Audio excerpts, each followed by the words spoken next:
No vídeo de hoje eu quero fazer aí um compilado sobre vários ativos, vamos falar sobre o dólar principalmente no vídeo de hoje, sobre o risco Brasil. Então o dólar ele subiu consideravelmente aí nessa última queda dos mercados. Então a gente teve queda do SP500, né, da Bolsa dos Estados Unidos aí na sexta-feira. Tivemos uma queda bastante expressiva no Bitcoin e nas shitcoins também.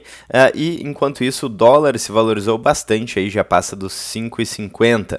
Então vamos falar sobre isso no vídeo de hoje, mas antes de começar o vídeo eu gostaria de lembrar que nós temos uma parceria com a Bipa e você pode utilizar o cupom SATOSHI para ganhar até R$100 em Bitcoin. A Bipa é uma exchange onde você pode comprar e vender Bitcoin, eles têm cartão cashback em Bitcoin e várias soluções bitcoinheiras, então se você tiver interesse, dê uma olhada na descrição do vídeo com o link e todas as informações. Bom, então vamos falar um pouco sobre o dólar, sobre o euro e sobre o real aí, que é a shitcoin brasileira. O que acontece então?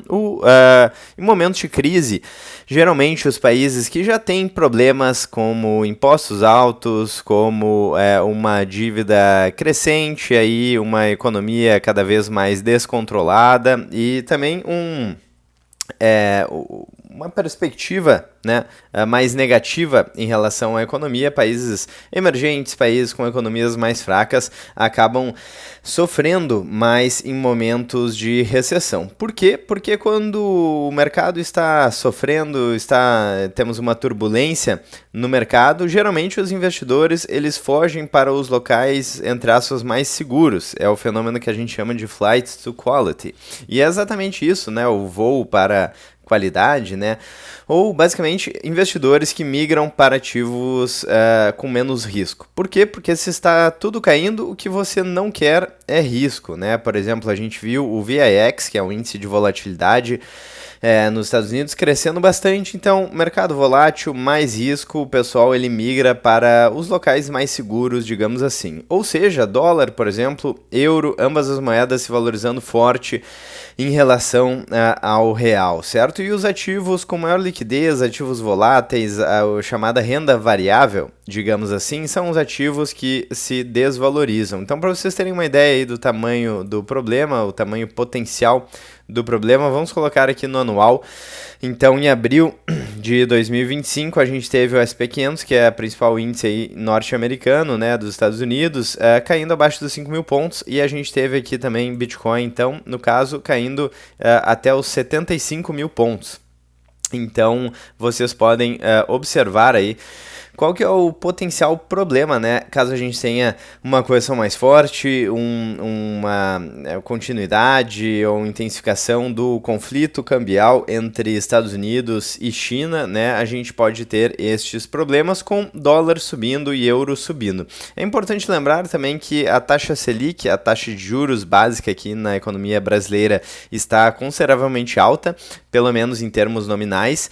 Isso segura um pouco do capital aqui no Brasil, mas se a gente tiver uma crise, uma recessão, um risco maior para a economia, aí fica mais difícil de segurar. Pode ser até que o Banco Central tenha que subir ainda mais as taxas de juros em um cenário um pouco mais extremo. Bom, antes que eu esqueça, o disclaimer que eu sempre faço aqui no canal é que isso não é uma dica de investimentos, então aqui a gente traz alguns cenários, algumas possibilidades e tenta entender e explicar aí um pouco do que está acontecendo na economia, na geopolítica mundial, certo? Então, mencionar o risco do real é bastante relevante. Quando a gente pega aqui o gráfico de mais longo prazo, a gente vê que o real vem perdendo o poder de compra em relação ao dólar ao longo do tempo. O plano real começou em 1994, né?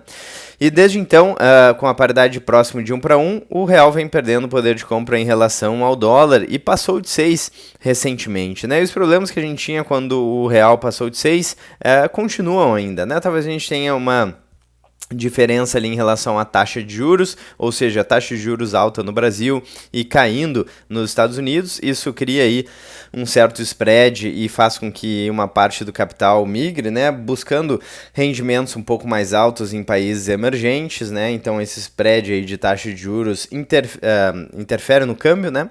Mas realmente, se a gente observar aí um aumento do risco global, a gente pode ver fuga de países emergentes, de ativos mais voláteis e considerados mais arriscados. Então a gente tem vários problemas no Brasil.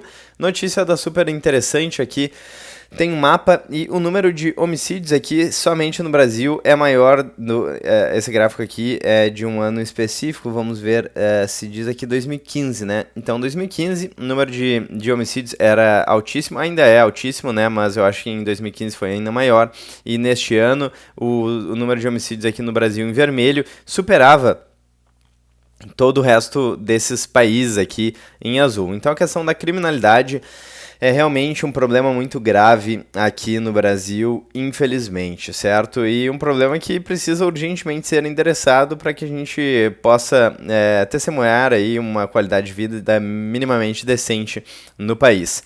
Outra notícia aqui, então, que fala sobre a fuga de capital, que em 2024 somou 32 bilhões de reais, então é realmente bastante capital fugindo do Brasil, Brasil que está com impostos cada vez mais altos, cada vez mais burocracia e por aí vai, né? Então, essa outra notícia aqui já de 2025 da Bloomberg diz que Brasil deve liderar fuga de milionários na América Latina.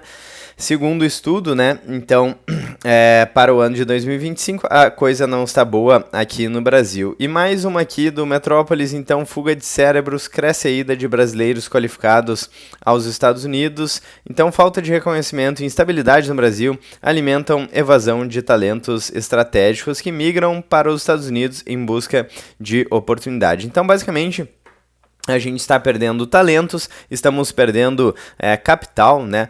Basicamente, quando a gente dificulta a vida aí para empreendedores, para empresas, para as pessoas que realmente geram emprego, essas pessoas aí que têm condições, seja porque tem uma qualidade excepcional aí intelectual ou mais dinheiro, eles podem ir para outros países, e quem fica no Brasil acaba se ferrando com cada vez menos emprego e condições cada vez piores aí de empregabilidade e, consequentemente, qualidade de vida. Então é um risco aí, claro, a gente não sabe se de repente, a qualquer momento, a questão das tarifas aí, eles podem chegar em um acordo, né, porque isso acaba mudando muito e a gente não tem realmente como prever o que vai acontecer, certo? Mas se por acaso a questão aí da guerra tarifária, comercial continuar e se acentuar, a gente pode ver aí um risco maior para países emergentes, o que inclui Brasil, o que inclui a possibilidade aí de uma valorização do dólar neste cenário. Temos inúmeros outros cenários, né? O dólar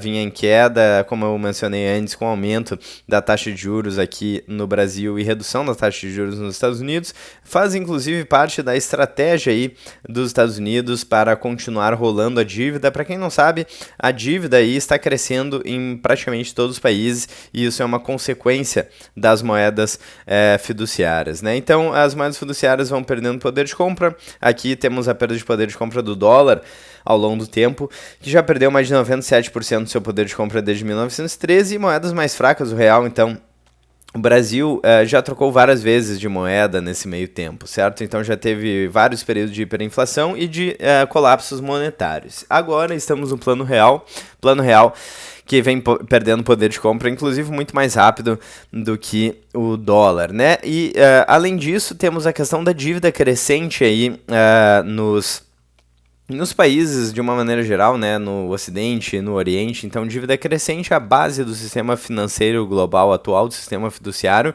que eventualmente vai colapsar. E para rolar essa dívida, juros baixos são melhores, né, porque eles vão ter que pagar uma quantidade menor de juros para continuar rolando a dívida. Além disso, se a gente tem uma desvalorização da moeda, como a dívida está cotada na moeda, é como se a gente tivesse uma desvalorização da dívida, certo? E isso é possível em alguns países, né, manter a taxa de juros mais baixa. No Brasil, isso fica muito mais difícil, porque caso o Banco Central tentasse em uma canetada baixar a taxa de juros, provavelmente a gente teria uma fuga maior de capital aqui no Brasil, né?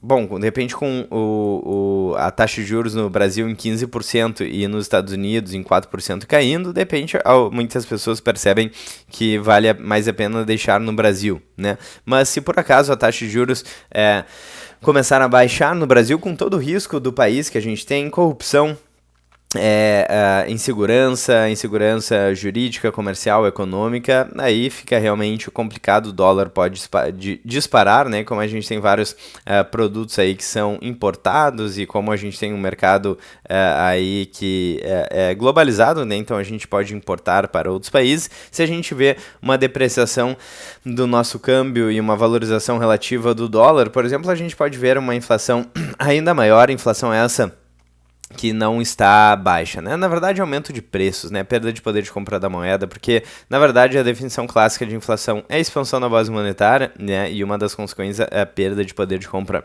da moeda. Mas, enfim, eu acho que vocês entenderam aqui a notícia. E só para não deixar de mencionar aqui, né, para quem está curioso, o preço do Bitcoin continua em 111 mil dólares, então é bem interessante essa queda aí que o preço do Bitcoin teve recentemente, chegando a 110 mil dólares, então foi uma correção bastante expressiva, né? E outra coisa que eu mencionei em outros vídeos é que, embora o Bitcoin tenha feito uma correção forte, e isso já aconteceu várias vezes, as outras altcoins, shitcoins, né, enfim, sofreram bastante, então muitas shitcoins aí tiveram perdas muito mais brutais, né, então tome muito cuidado no cassinão aí das shitcoins, isso não é uma dica de investimentos, mas pense bem se você conhece de fato o risco real aí deste mercado. O Bitcoin, eu entendo que é um ativo separado aí de todo o resto. Ah, sim, eu lembrei agora de dar uma olhada no Fear and Greed Index, que é um indicador muito interessante aí de medo e ganância do mercado, que caiu, olha só, para 24. Então temos medo no mercado. O que é interessante aqui é que geralmente quando a gente tem um esgotamento no preço do Bitcoin, quando o preço fica muito esticado, geralmente a gente passa por um período de Fear and Greed Index, indicador de medo e ganância bastante alto durante um tempo considerável. Não é o caso, né? Estamos relativamente próximos da máxima histórica, mas com Fear and Greed Index lá embaixo. Vamos aproveitar e dar uma olhada aqui no Maior Múltiplo, olha só, perto de 1. Então, abaixo da média, né, que é um indicador que eu gosto bastante. Também, geralmente, quanto mais alto, mais esticado o preço. Então, se o Maior Múltiplo está acima de 2, por exemplo, pode ser que o preço do Bitcoin esteja muito esticado. Agora, se está próximo de 1, abaixo de 1, inclusive, muitas vezes a gente tem bons períodos de compra aí para o preço do Bitcoin. Lembrando que, enfim, você não deveria basear a sua decisão apenas nisso. Quando o preço do Bitcoin caiu aqui, eu já mencionei, né, para abaixo de 80 mil dólares, então a gente viu o Maior Múltiplo caindo para abaixo de 1.